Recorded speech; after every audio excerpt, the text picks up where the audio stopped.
Okay. So do we press continue? The meeting. Yes, please. Yep. So thank you very much for inviting us. My name's Kim Ellaby. I'm a case manager for Kendall Youth Employment Program. And I'm Laura Stransky. I'm the coordinator of the Youth Employment Program. And actually the Kendall Youth Employment Program, which is located right here in Yorkville, Illinois, has been starting its 12th year, and Laura's actually been with the program for 12 years. So what is Kendall Youth Employment Program? It is a WIOA grant program.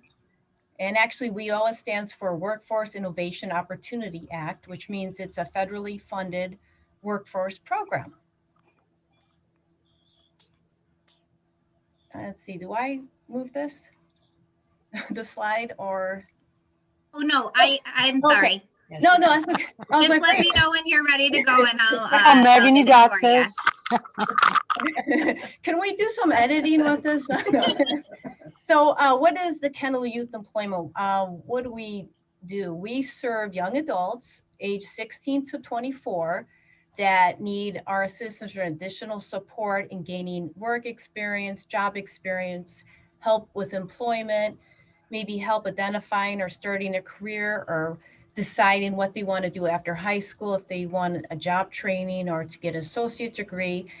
Maybe they're dropped out of high school and they need to get their GED. So we assist with that also. And next slide.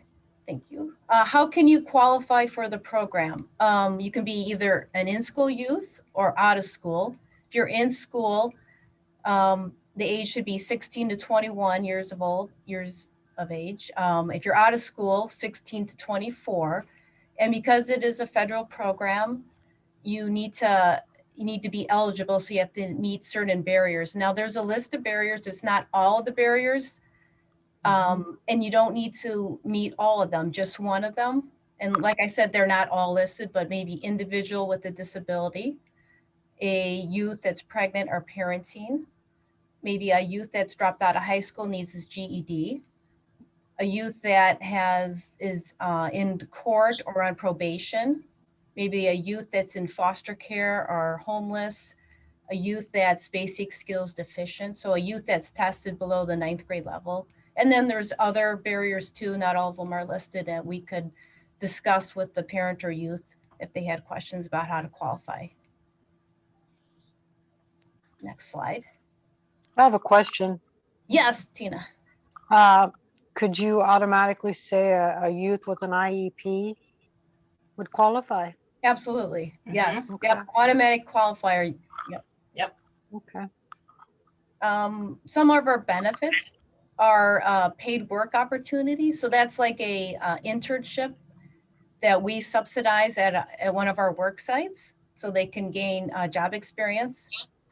We have GED assistance, career guidance, helping them with their career path, support services where we could provide CAT cards or a mileage reimbursement or clothes reimbursement, possibly college books, things like that that would come out of support services that we provide. And then cash incentives.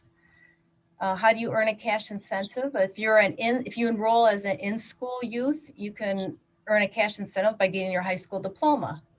You can earn a cash incentive by obtaining a job, by retaining a job after 3 months, by getting your GED, actually you get a cash incentive.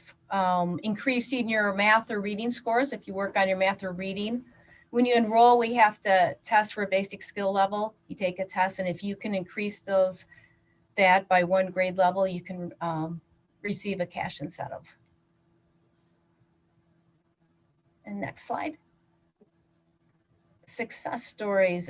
We have many success stories, but we picked a couple, 2 from Yorkville High School graduates, Joseph and Jalissa.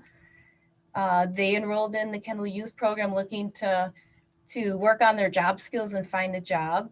They participated in a paid work experience at Meyer, which was 12 weeks, and we subsidized their pay there. Joseph was on the grocery team side of the store. Jalissa chose cashier. We kind of match them with a work site, what they're interested in. and what they would like to learn. And both, after their paid work experience, they both are now gainfully employed at Meyer. Joseph was hired in August and Jalissa in September. And they're rocking it out at Meyer, by the way. They are. That's what they say. They're rock stars when I go in to inquire about them. So next slide. And if you have any more information or want any more information on our program, we have a website, actually, a new website, www.Kendall Youth Employment Program. We're on Facebook, and there's our names and numbers, and you can email us through our website too, or message us through Facebook, or call us, or anything you want. We're here. We're ready. Actually, I also wanted to mention one side note that's not on the slides. We are working with Rachel Conover, who is the culinary teacher at IVVC. We partnered with her to do a job training program with her.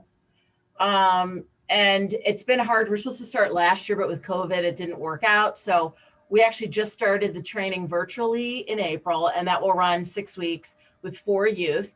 And she's working on job skills, soft skills, how to interview, many things. And then they're going to take those experiences, and actually they're going to have one session in person this week where they're going to make pizzas. So they're going to apply that knowledge. And then in July of this year, we're actually going to do a longer program where it's going to be all in person. So if people are interested in that, youth are interested in that, they can call us for more information regarding that. So far, it's been really good. The youth all really love it, and they seem to be getting a lot out of it so far. So I just thought I would throw that in there as well.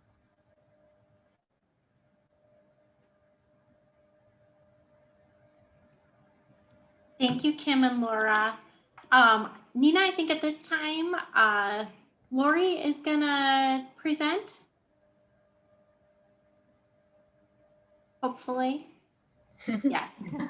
Hi, Lori. Thanks for joining us tonight. I'm so sorry I was late here. Things got got rushed and then computer issues. So I apologize for that, but I'm glad that I was able to join everybody tonight. I see that you have my presentation up there, so I'm glad about that. That's good. And I'll dive right in. I am Lori Cheddar. I am the supervisor at the Aurora and DeKalb offices of, it's a really long title here, Illinois Department of Human Services, Division of Rehab Services, as we say, DRS or DOORS. You might know us as. You want to go ahead and you can advance the slide.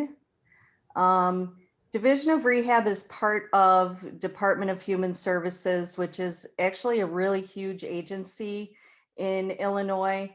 As a umbrella agency, we touch just about every aspect of experience as far as human services goes. Our public aid offices are now known as Family and Community Services, and they help with Medicaid, SNAP benefits, Link Card. They have services for homeless youth and a variety of other services. Department of Human Services also has Division of Mental Health, Developmental Disability Services, Child Protective Services, Department on Aging and Substance Use and Abuse Prevention Services. And then we have our little part of the agency, which is Division of Rehab. I'll have you advance the slide there. Our mission as Division of Rehab Services is to assist people with disabilities of all different kinds with employment, education, and independent living.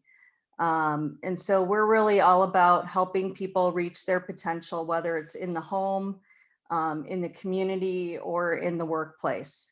So our focus is on assisting individuals with disabilities. Okay. And when we talk about disabilities, we're talking about really any health condition or sensory disability that impacts someone's ability to achieve their goals and be independent in those three main areas that I talked about: employment, education, and independent living. Okay, go ahead. As far as independent living services, we do have part of our agency that helps specifically with that are our local centers for independent living that provide case management and referrals to other local agencies.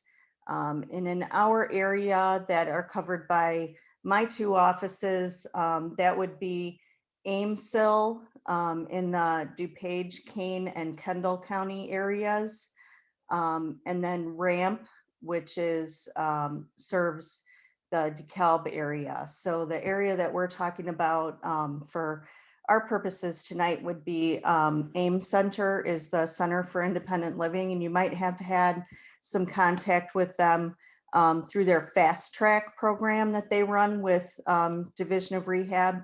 I don't know if your school is real involved with that Fast Track program, but that is run by the local Center for Independent Living, which is part of DRS.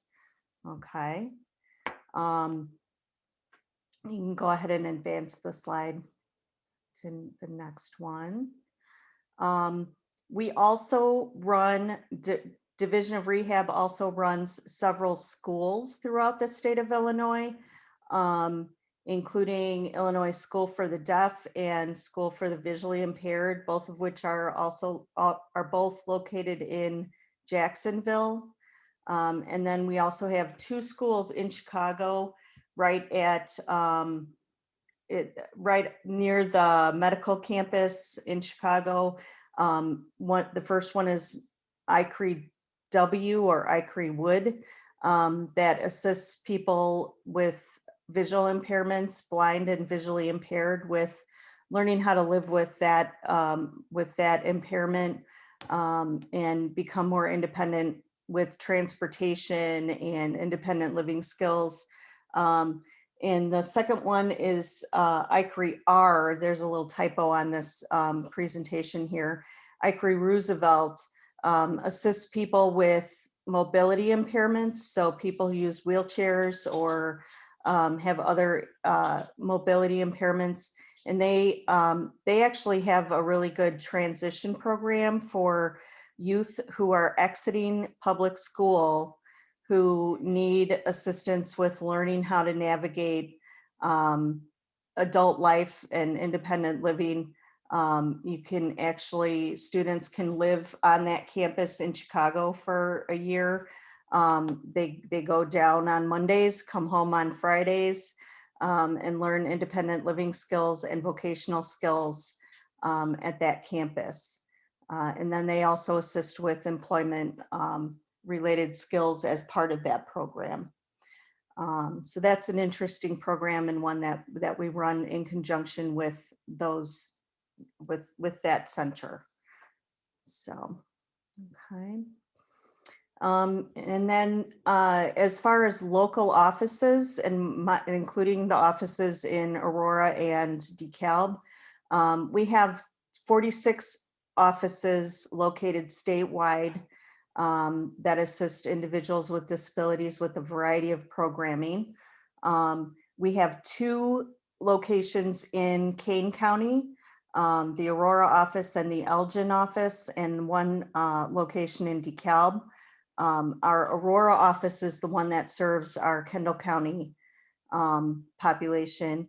And out of those offices, we provide what we call our home services program and our vocational rehabilitation program. And as part of that vocational rehab program, We do have specialized services for individuals who are deaf and hard of hearing. We have one counselor that serves that population. And then we also have specialized services for individuals who are blind or have low vision through our Bureau of Blind Services. And those counselors, both for deaf and hard of hearing and low vision issues, do the vocational piece for our, or employment piece for our customers out of those offices. Okay. I'll tell you a little bit about the home services program here, but I think our main focus tonight is going to be on our vocational program. The home services program is aimed at individuals who are at risk for nursing home placement. So these are pretty severely disabled individuals who would be at risk for institutionalization if they didn't get some help in the home. Okay. It is a Medicaid waiver program, meaning that we run it in conjunction with Medicaid. So everyone who applies for this program also has to apply for Medicaid services for their insurance. They don't have to use Medicaid and they don't have to qualify for Medicaid, but they have to at least apply for it because that's how the state gets reimbursement for that program. Through the home services program, they are receiving such help as assistance with bathing, cooking, eating, laundry, housework, that type of thing. And they also can receive respite care. So if there is an in-home caregiver who's on duty 24/7 and needs a break, we can provide that respite care through the home services program. This program is mostly aimed at individuals who are between the ages of 18 and 60 years of age.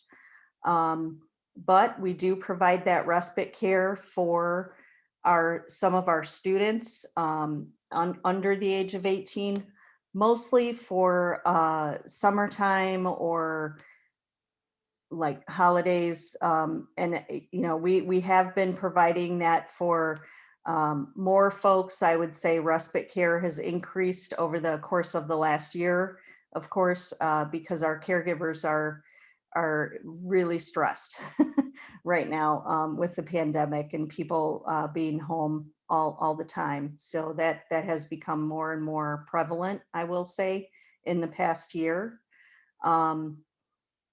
It is, you know, it is a program that is not aimed at 24/7 care. It is aimed at filling in the gaps for needs that need, you know, when a family needs extra help, shall we say. So, okay, I'll have you advance the slide. For that home services program, during the pandemic, we have been doing over the phone or video conferencing for assessments. But in general, when our offices are open, we do come to the home, interview the individual with a disability, and a lot of times we'll have family participation in that, where we talk with the family and you know, really assess all of the needs and what is going on in the home. We have a specific assessment tool called the determination of need, where we go through different areas of impairment and need, and based on that, we'll determine whether the person would qualify for services or not. We also have to consider the assets available, what kind of income the person has in order to see if they qualify for those services. Okay. And then once the person, if someone is applying and they are over the age of 60, we would generally refer them over to Department on Aging for their services, which correspond to ours. with the exception of we do serve individuals over the age of 60 who have traumatic brain injury or are have HIV/AIDS. We can serve those individuals through the home services program as well. Okay. The main thing that I wanted to, or that Christina had asked me to talk about tonight is our employment services as relates to our transition aged youth and students at the school.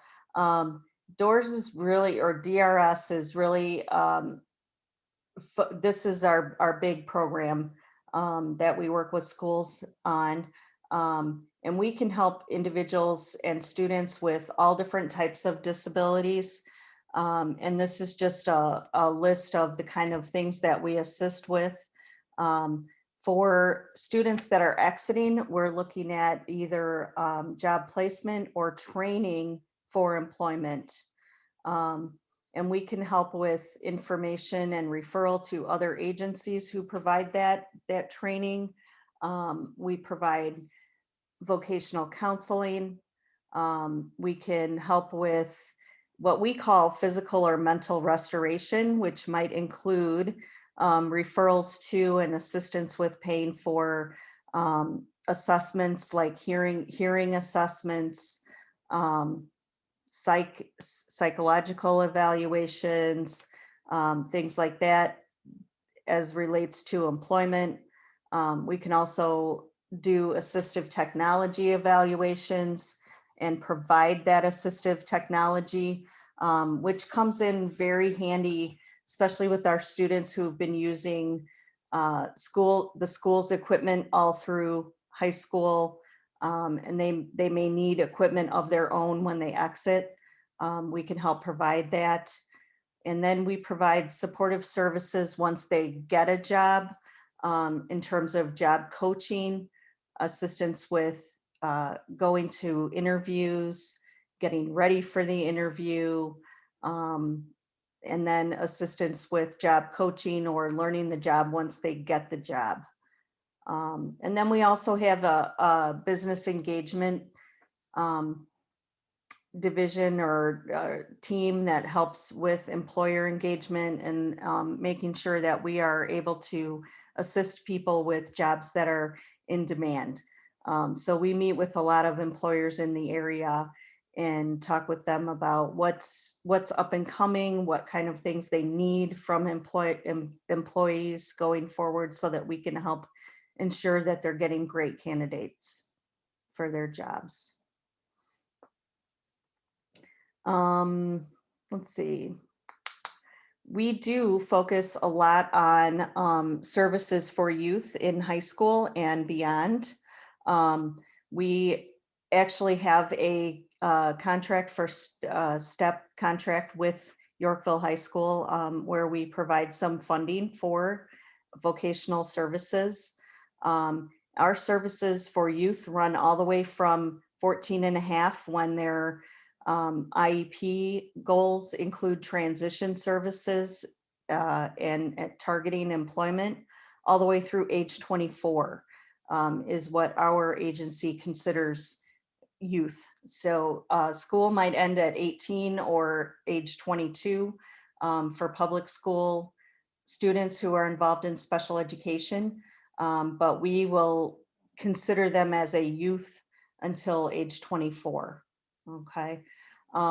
We really like to see involvement from students anywhere from 14 and a half to 16, so that we can help them develop job goals and figure out what it is they want to do after high school. And we're really intensely involved in that age group. Okay. Under the current legislation of WIOA, which you just heard a little bit about, we need to serve at least 15% of our population that we serve needs to be youth in transition, that 14 to 24 age group. So we are very involved with that age group. oftentimes we are not just looking at at employment right out of high school or right out of a transition program. We're looking at what kind of education do they need to attain their job goal. So we do provide some funding and assistance with post-secondary education, which we'll talk about as well. So I'll have you advance the slide here. Like I said, we do have a step contract with your high school. This is one of a limited number of contracts that we have throughout the state. Again, we serve all different types of disabilities, ranging from learning disabilities and ADHD all the way through severe mobility impairments, autism, sensory disabilities like blindness, low vision, deaf and hard of hearing. And through that program, we provide funding for pre-employment training that's offered at the school, and with the goal of eventually finding a job, whether that's right after high school and transition programming, or after that post-secondary education. The outcomes that the school receives or funding received is based on the number of hours and days that they work, plus any type of training or employment-based classroom learning that they might do. So it's a pretty comprehensive program that we have in the STEP program. So you can go ahead. Once students exit, if we're talking about if we have a student who needs some further education after high school in order to attain their job goals, we can provide funding for a variety of post-secondary education. And the one that I really like the best, I have to admit, for a variety of reasons, is our community college initiative. This is a program that we've had in place for, I think about 8 years now. No end in sight with the community college initiative because it is such a robust program that we have. Once the student establishes a reasonable job goal, and that is a key there, they will work with their DRS counselor to establish a reasonable job goal, something that we feel is both attainable and that they will be able to find employment in after they finish their program. And they apply for financial aid using the FAFSA. Whatever's left over after their financial aid, DRS picks up the rest of the bill. So if they are going to a community college like Waubonsee and they have determined that they want to do, let's say, automotive tech, if they apply for financial aid, they qualify for DRS services, vocational rehab, and we feel like they're reasonably sure they're going to be successful in that automotive tech program. Even if let's just say they don't get any financial aid, like if mom and dad both work and they're not qualifying for any financial aid, as long as they meet those other criteria, DRS will pay the entire bill, including registration for classes. We'll pay for textbooks, we pay for any lab fees, and we pay for any tools and supplies that they might need. I can tell you right now, the last time I checked at Waubonsee, the tool list for the automotive tech program ran about $2,000 for the first year, and registration and fees was probably about $4,000 to $5,000. So we're laying out a good penny for folks to participate in the automotive tech program. Nursing program, same thing. If they we think that we're reasonably sure they're going to be successful. They have a good background and a good aptitude for that nursing program, and they're able to get into the program, and they have applied for financial aid. Whatever's left after the financial aid, DRS will pay the bill. So it is a great program, that community college initiative. We also cover certificate programs. So they may not be someone who can do an entire associate's degree, but they can do a hands-on program like welding. I have a couple right now that are going for phlebotomy. They're not nursing student material. They couldn't do the whole associate's degree and get their RN, but they could do phlebotomy, and they're very interested in that. That's a 12-week program. We can pay the whole thing. So good, robust programs at our local community colleges that we are paying for. Right now, because of the pandemic and the atmosphere, I'm also encouraging my counselors to pay for laptops for all of our college students, including our community college students, because they have to do online classes. So we want to make sure they get those laptops, and if they need a printer, we can negotiate that, and usually provide a printer as well. So that community college initiative is a really great program, that we're helping a lot of students who might not be able to afford community college, and who have a need because of some disability that they might have. So that's a really good one. Again, and then also I should tell you, with the community college initiative, any VR customer who is attending community college, we give up to 3 years for the student to finish at a community college. So if we're talking about an associate's degree and they go in right after they finish their transition program, they can take up to 3 years to finish an associate's degree or reach junior standing at a local community college. So, okay. Following community college, then, if the student needs to go on and finish a bachelor's degree in order to reach their vocational goal or their job goal, we can also assist with paying for four-year colleges and universities. Apologize, my dog is barking here. As you know, public universities and colleges are always going to be cheaper than private schools. So I always encourage students to go the community college route and then go public university route and not hop to private school right away. DRS will, we can pay a bigger percentage towards those public schools than we can towards private colleges and universities. Every year in July, we get a number for the following school year of amount towards that we can pay towards private and out of state colleges and universities.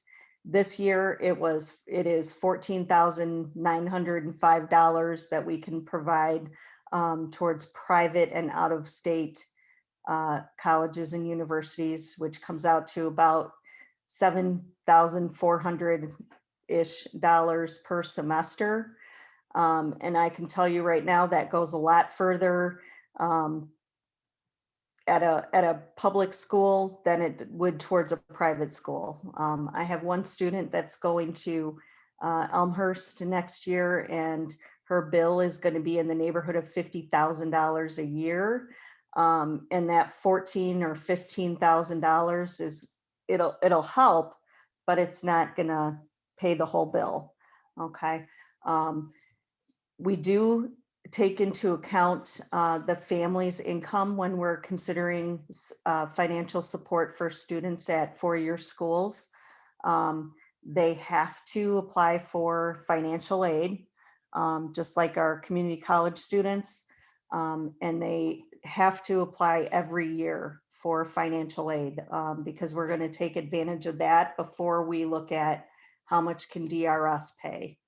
The one exception to looking at the family's income is that if the student is an SSI recipient or SSDI recipient, we do not have to consider the family's income. We do still have to have them apply for financial aid though, because with them receiving SSI or SSDI, they will probably get a significant amount of financial aid. And DRS is considered a payer of last resort. So we want them to apply for financial aid. Okay. I hope that makes sense. It's it gets complex, but there is a formula we use to see how much we can provide for our college students. So we want to make sure that they're following those rules every year. The other thing to consider when we're recommending that students go to college or go, seek our assistance for helping pay for college is that we do look at their background, their academic background, to see if, first of all, they have to be admitted to the college that they want us to help provide funding for. They have to have some kind of background or aptitude. We're looking for interest and ability in the area that they want to study. And then we also have to have them maintain a standard GPA in order to qualify for our continued support. That is that we want them to maintain at least a 2.0 GPA in college every single semester, or the GPA that is required for their program. So for example, right now at Northern, at NIU, education majors have to maintain at least a 3.5 GPA. And so any student that we are supporting from DRS in the education department has to maintain that 3.5 GPA. If their GPA falls below that, we'll give them 1 semester to bring it back up. But if they can't maintain good standing in their program, we can't continue to support them financially for that. So we do ask that our students abide by that, and that they also maintain good, strong contact with our counselors, so that we can help them if anything should come up that they need help with. A lot of our students have chronic health conditions, which is, what that may be why they qualify for our services, but it also puts them at risk for needing to drop out of school, take a break, need accommodations, and we can help them navigate that, but only if they keep in contact with us. So, okay. DRS also helps fund graduate school for students if it's required for their job goal. So for example, we had a student last year who needed a master's degree as the entry level for their career goal. That would be like for rehab counseling, for a counseling degree, for a psychology degree, for if they're in law school. That's the minute, they need to get a Juris Doctorate, they need a doctoral degree in order to be an attorney. And we have had our share of those. And that is the minimum that's required for the job goal. So we would support them all the way through graduate school. I will say that our graduate students are required to pay at least 10% of their total bill each semester. So the rules change a little bit, but we do provide some funding for those advanced degrees. Okay, I'll have you advance here. And just, as a little background for our parents and educators out there, I just feel like it's important for everybody to know we are specially trained counselors in our DRS offices. Per federal regulation, all of our counselors are master's level counselors trained in vocational rehab or a related field, like psychology, community counseling. I have a few who have nursing backgrounds, especially in that home services area, more skilled in the healthcare side of things. But all of us have training that includes counseling, disability, classes in disability and adjustment to disability, and career services are vocational on the vocational side. We also receive a lot of ongoing training, which we've been doing a lot of lately. That is required for all of our counselors in Illinois. In addition, we do have some specially trained counselors out of our Aurora office, including one who's new to our office for deaf and hard of hearing students and adults. His name is Eric, and he is an awesome counselor. Just started in October, and I'm super excited to have him on our team. He's our new rehab counselor for the deaf. And we also have Bureau of Blind Services located out of our Aurora office that helps individuals with that are blind and have low vision. And they work really closely with all of our VR counselors and our schools. So, and they just actually in the last probably 6 weeks got a brand new counselor who just started. He's a recent NIU grad, so I'm pretty excited that he just joined their team. So I'll have you go ahead. And then, as you might have heard earlier this evening, we are a partner in WIOA, Workforce Innovation and Opportunity Act. So I participate in the local area workforce group and the Kane County Workforce Board as a WIOA partner. We are considered, I guess you'd say, mandated partner in that. And I want to make sure that everybody knows that students can participate in both WIOA programming through other agencies in our area, like the WorkNet, and DRS services. So just because you participate in one, it does not preclude you from participating in multiple of those WIOA programs. DRS can work with those other partners and provide the things that they can't, specializing in disability. We would provide assistive technology, interpreter services for individuals who are deaf or hard of hearing, extra job coaching. Sometimes it comes down to they can provide the training and we provide the assistive technology, or we provide the transportation. So we want to make sure that students are hooked up in all those different ways. So whatever might fall through the gaps for our students involved in special education, in participating in those other WIOA programs, we kind of pick up that slack. So, okay. And each student or each participant is assigned to a specific counselor in our Aurora office, and they would work with those other WIOA partners to ensure that the student gets what they need to be able to fully participate in the programming. So, okay, I'll have you go one more. And that kind of leads me to, how do you make a referral? How do you get these services?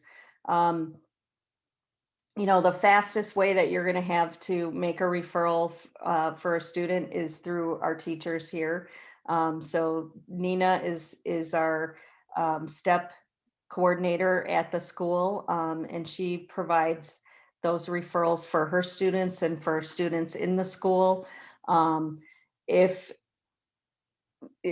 we get into a situation where a student has already graduated, taken their diploma, and they go, oh yeah, I probably should have done that, you can always go on the website and make that referral personally. It's not mandatory that students participate while they're in high school or transition programming. So we often find ourselves in that situation. I cannot tell you how many times I've presented to high school groups and kids are like, I don't need that. And then 2 years later, mom and dad are calling going, I need to get this kid off my couch. What do I, how do I get him a job? You can always go on the website and make that referral. Individuals can self-refer for any of our programs, or family and friends can make the referral for them. The hardest part about it is that you have to have their social security number. Referrals can be made on our website without the social security number. It just gums up the system if you don't have it because it gets stuck. We can only get so far without the social security number, especially on the vocational side of things, on the employment side of things. We need to verify that the name and the birth date match with the social security number and that the individual is okay to work in the United States. So our system does check all of those boxes. It goes through all of those things and matches them up. So if you don't have the social security number, you can make the referral, but it's going to get stuck. And I'll end up calling the family and asking for it. So we want to make sure you have that before you start down the referral path, if at all possible. Okay. I'll have you go one more. This is our contact information or our phone numbers for our offices. I will tell you that within the last 3 months, all of my counselors got cell phones. So I'm super excited. So all of their VR counselors will be available via phone, for cell phone, working remotely. Coordinators too. So if we have problems with the billing, we can give you Ardith and Linda's phone number now, which is really cool. I also have a cell phone number, which you will get the phone number if you email me. All of our emails are our first name dot last name at illinois.gov. And Nina has my email address. I don't put it on the presentation just because I'm presenting to a bunch of different groups. And my staff uses the presentation too. So, but you can always get us through that Aurora or DeKalb office phone number. Just leave a message and it will eventually get to me or the counselor who serves your school. That is the end of the presentation. Thank you, Lori. I appreciate it. No problem. I know I talked really fast and that was a lot of information. So I know it's a lot to unwrap. So if there are questions, I'm happy to answer those. And Absolutely. If anybody has any general questions, I know that, Kim, Laura, Lori would be happy to answer those. Because this is being recorded, I asked if you have specific questions as it relates to your student, that you reach out directly to them or to Nina Doom, and I can put her email address in the chat, so that way you have Nina's email address at the high school to reach out to her directly. But does anybody have any questions?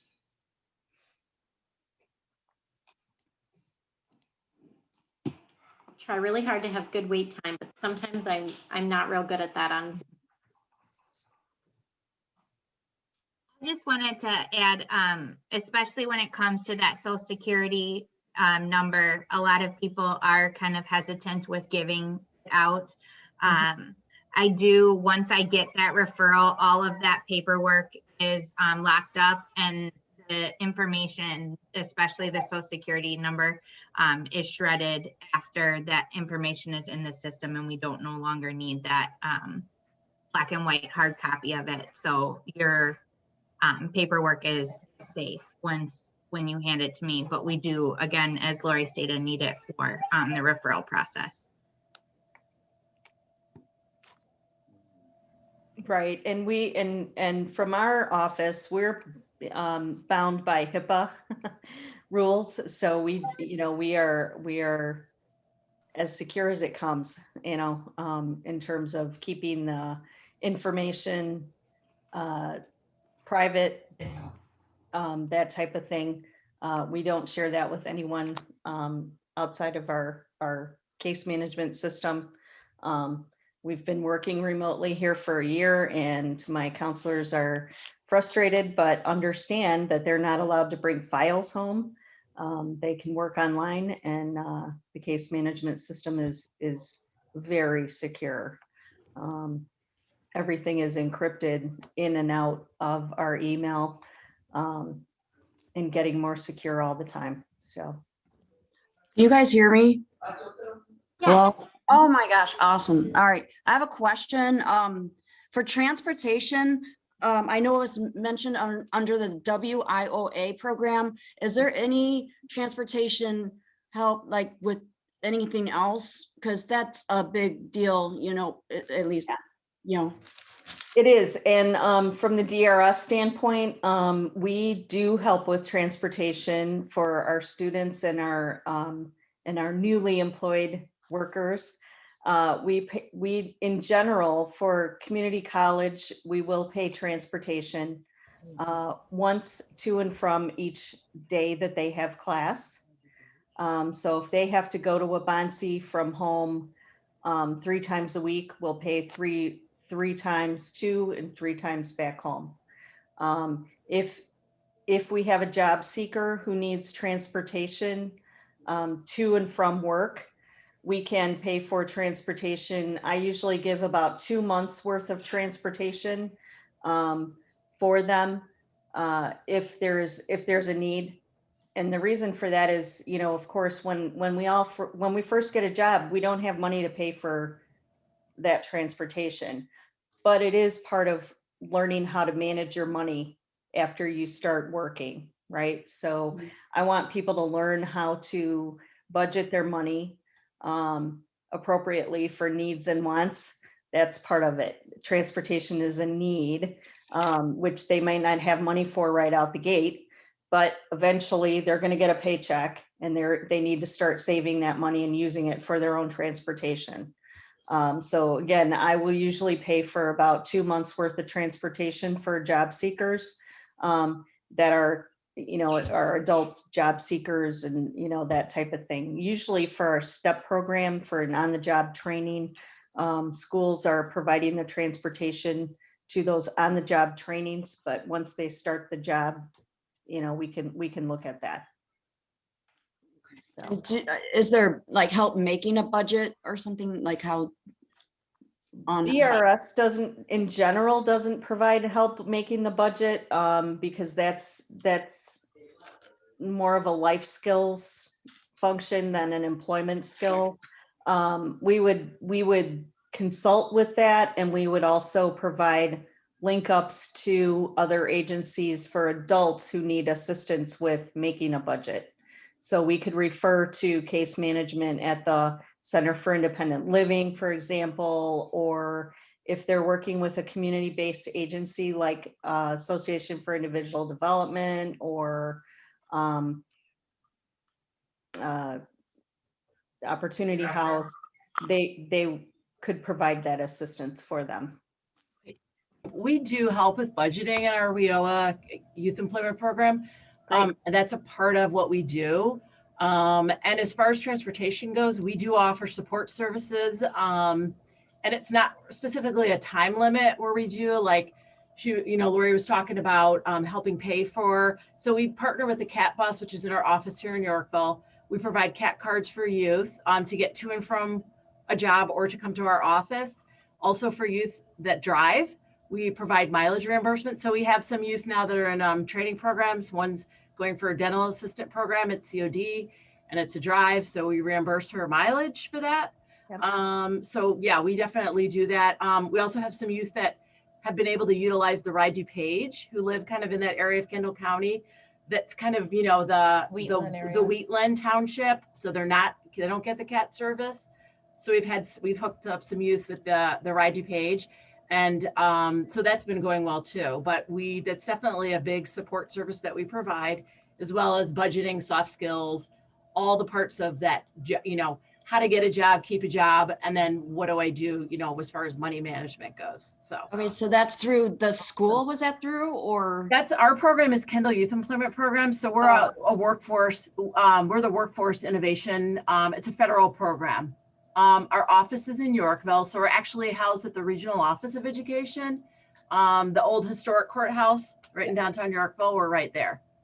Okay. On top of the hill. Yep, on top of the hill. I have a question.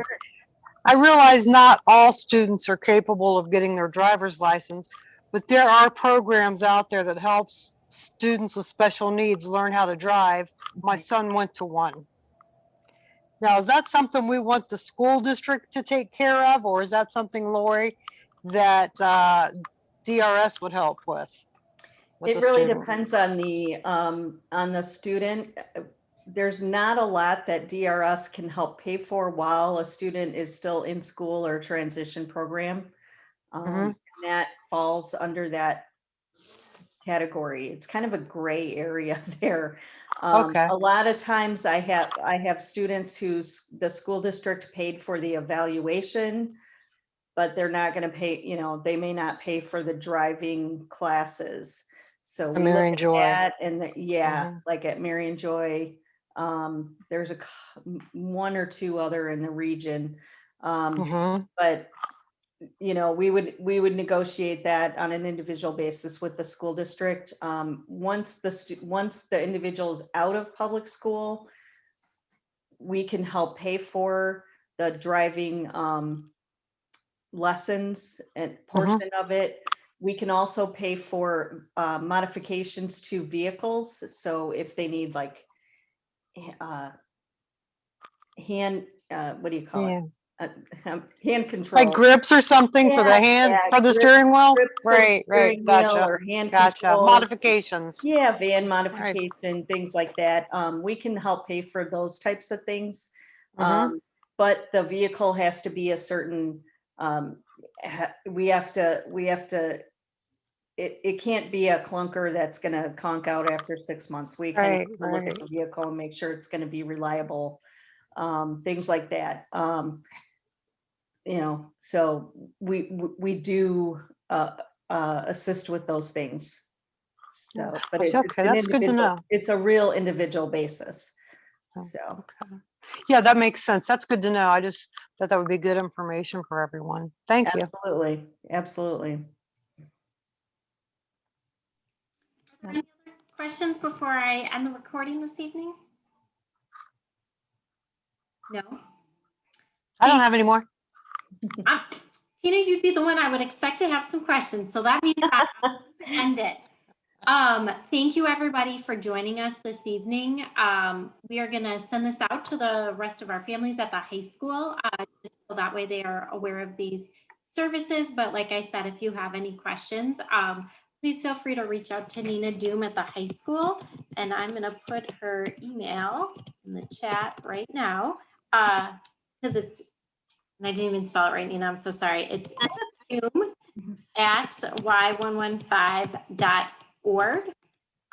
She is your best resource at the high school to help connect you with either Kim, Laura, or Lori, or if you have any other questions about our voc ed curriculum and any skills that are taught in our voc ed program. Okay.